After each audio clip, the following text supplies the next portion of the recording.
Alhamdulillah nahmaduhu wa nasta'inuhu wa nastaghfiruh wa na'udzu billahi min shururi anfusina wa min sayyiati a'malina may yahdihillahu fala mudilla lahu wa may yudlil fala hadiya lahu.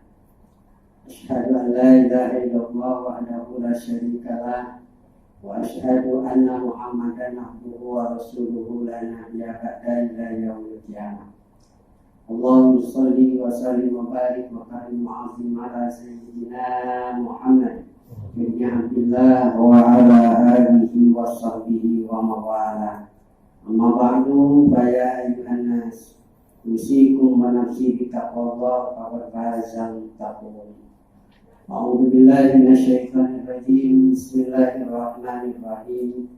Wasari'u ila maghfiratin min rabbikum wa jannatin 'arduhas samawati wal ardu u'iddat lil muttaqin. Shadaqallahul 'azim wa shadaqa rasulul habibul karim wa nahnu 'ala dzalika minasyahidin wa syakirin walhamdulillahi rabbil alamin. Hadirin mukarramin jamaah salat Jumat rahimakumullah. Pertama dan yang utama, puji syukur marilah kita sama-sama panjatkan kehadirat Allah Subhanahu wa Ta'ala. Allah yang masih memberikan kita hidayah, artinya petunjuk. Yang dengan hidayahnya kita tahu mana salah, mana soleh, mana jangan dan mana yang harus, mana hak dan mana yang batil. Allah yang masih memberikan kita inayah, artinya pertolongan. Yang dengan pertolongannya Allah kita bisa berbuat dan bisa menjadi apa-apa.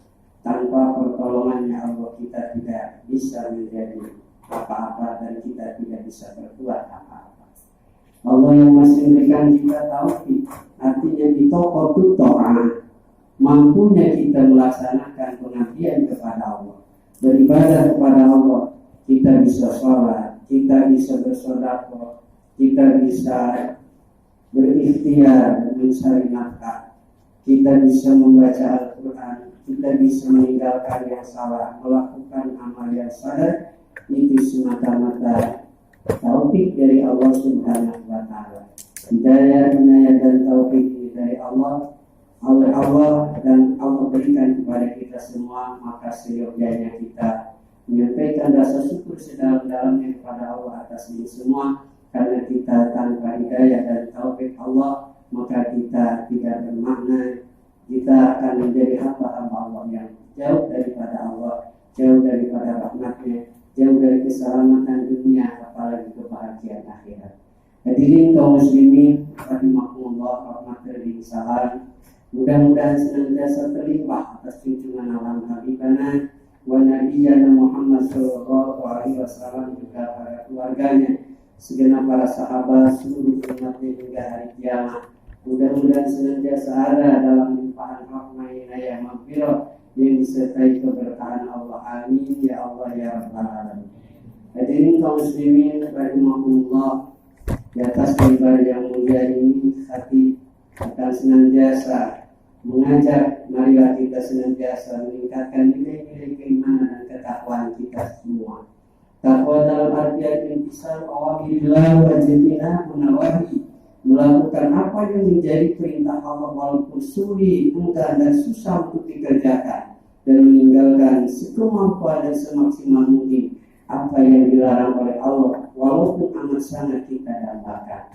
Takwa dalam artian punya rasa takut yang sebenar-benarnya rasa takut.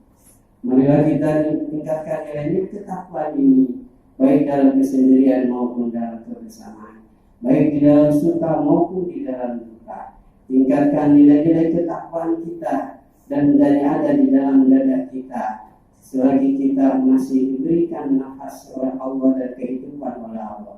Kita lagi miskin takwa, kita sedang kaya pun takwa. Di mana tempat kita bertakwa, dengan ketakwaan kemuliaan, dengan ketakwaan keselamatan, dengan ketakwaan Allah janjikan kepada semua, termasuk kepada kita, andai kita menjadi hamba dan pribadi-pribadi yang takwa, Allah sediakan surganya Allah Subhanahu wa Ta'ala.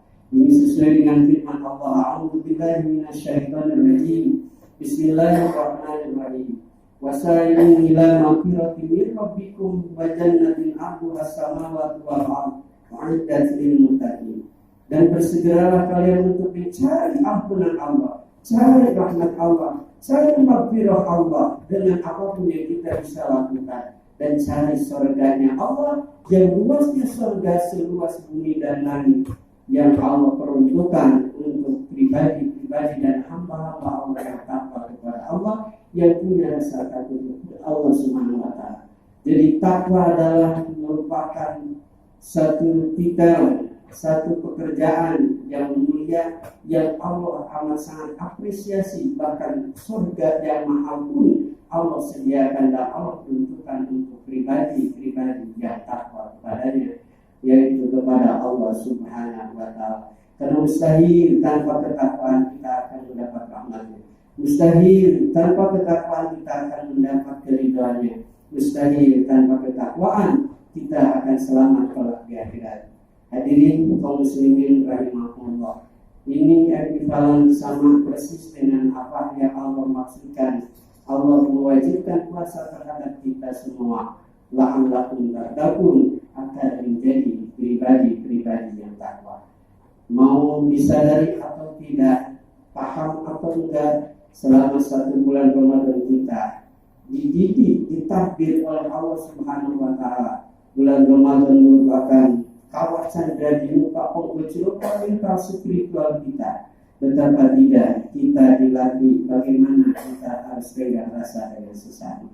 Kita dilatih tentang kesabaran kita untuk menghindari, jangankan daripada yang haram, daripada yang halal pun kita dibatasi. Bagaimana kita menjadi pribadi-pribadi yang alim, yang lebih dekat kepada Allah Subhanahu wa taala, yang memprioritaskan Allah dibanding dengan yang lainnya. Bulan Ramadan adalah merupakan bulan training kita, pelatihan kita yang kita jabarkan setelah Ramadan, kita implementasikan di bulan-bulan berikutnya. Nah, yang jadi big questionnya, pertanyaan besarnya, mampukah kita dan bisakah kita atau telahkah kita menjabarkan, mengimplementasikan daripada hasil latihan kita? Karena latihan bisa dikatakan berhasil kalau ada prestasi yang ditorehkan. Jangan berlatih terus tanpa ada prestasi yang dicapai. Maka berbuatlah, maka jabarkanlah hasil latihan kita selama 1 bulan. Kita dilatih bangun malam. Bagaimana seorang mukmin harus bangun di tiap pagi. Bagaimana seorang muslim harus bangun di tiap hari. Itulah kita orang mukmin, bahwa bangun itu jam 3, jam 4 itu sudah merasa kesiangan. Itu di bulan Ramadan. Kita bangun jam 4 sudah merasa kesiangan dan merasa terburu-buru. Maka perasaan itu bawa ke bulan Syawal, bawa ke bulan berikutnya, bawa ke bulan sesudahnya, sehingga bangun jam 4 merasa kesiangan. Bahwa kita berlatihnya berhasil. Bagaimana kita tenggang rasa, merasakan haus dan dahaga 1 bulan, merasakan pedihnya yang lapar, merasakan dahaganya yang kehausan, merasakan sengsaranya orang yang kekurangan. Kita hanya 1 bulan merasakan itu. Orang yang kekurangan di sana sini, orang yang hidupnya menderita, yang notabene perlu uluran tangan yang mampu. Maka dengan puasa kita sudah dilatih.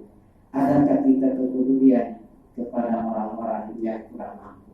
Sungguh orang-orang yang tidak berbudi dan sungguh orang-orang yang berdosa. Ketika kita punya kecukupan, apalagi bergelimang dengan harta tanpa memperdulikan orang-orang yang kurang mampu dan notabene perlu bantuan uluran tangan daripada orang yang mampu. Diakui ataupun tidak, orang-orang yang kaya, orang-orang yang mampu, orang-orang yang hidupnya mapan, orang-orang yang kendaraannya mewah, orang-orang yang mobilnya mewah, rumahnya megah, tanpa ada orang-orang kecil, tanpa ada orang-orang yang duafa, orang-orang yang tidak mampu, mustahil dia berkendaraan mobil yang mewah, mustahil dia menempati rumah yang megah, mustahil dia memakai pakaian yang bermerek, mustahil dia bergelimang harta tanpa ada orang-orang yang susah. Innama tunsaruna wa turzaquna itu apa itu? Pastinya engkau mendapatkan pertolongan dan mendapat rezeki itu hasil jerih payah dari orang-orang yang lemah. Maka orang-orang yang mampu, orang-orang yang kaya sadar kita tidak sendirian dalam hidup. Kekayaan yang ada pada kita sesungguhnya adalah hasil jerih payah orang-orang yang kecil. Kekayaan yang ada pada kita dan kita nikmati sesungguhnya adalah jerih payah orang-orang yang lemah. Maka timbal baliknya perhatikan mereka yang notabene memerlukan uluran tangan yang mampu. Hadirin kaum muslimin rahimakumullah. Jadi puasa selama bulan Ramadan kita dilatih bagaimana kita harus rela rasa, bagaimana kita harus bersabar diri, bagaimana kita harus bangun, bagaimana kita harus beribadah. Maka hasilnya tidak satu bulan Ramadan, bahwa bulan-bulan berikutnya. Masih adakah bangun malam di jam 3? Masih adakah bangun malam di jam 2? Masih adakah anggapan kesianan ketika kita bangun jam 4? Masih adakah kesolehan kita tentang berbagi harta? Di mana kita dalam bulan Ramadan berlomba untuk berbagi takjil, berbagi sesuatu untuk takjil, berbagi sesuatu untuk menggembirakan orang yang kecil, dan itu lanjutkan di bulan-bulan berikutnya. Jadi bisa dikatakan berhasil hasil latihan